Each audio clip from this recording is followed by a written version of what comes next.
તો રામ રામ ડાયરા ને નાઈ ધોઈને તૈયાર થઈ ગયો, ચશ્મા ઠપકા દીધા અને હવાના વાગ્યા 8:30 અને આજે આપણે જવાનું હોય ગામડે. ચાલો ગાડીને કાબુ મારીને નીકળી ગયા આપણે ગામડે.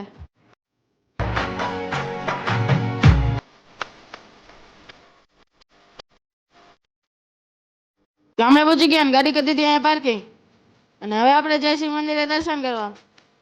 હોરાપુરા દાદાના મંદિરે આવી ગયા અને હોરાપુરા દાદાના દર્શન કર્યા. મહાદેવના મંદિરે આવીને મહાદેવના દર્શન કર્યા અને નીકળી ગયા પાછા આપણે ઘર સાઈડ.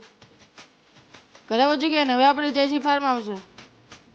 તો ફાર્મ હાઉસે પહોંચ્યા પછી એન્ટ્રી લઈ લીધી અને કપડાને એવું બદલાવી લીધું અને પડી ગયા ગરમીના સીધા નાવા. નાહી લીધું ને હવે આપણે જયસિંહ પાછા ઘર સાઈડ.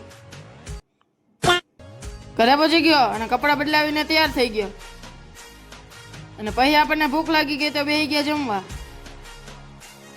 જમી લીધું અને હવે આપણે મળી પછીના મિની બ્લોગમાં. Bye bye.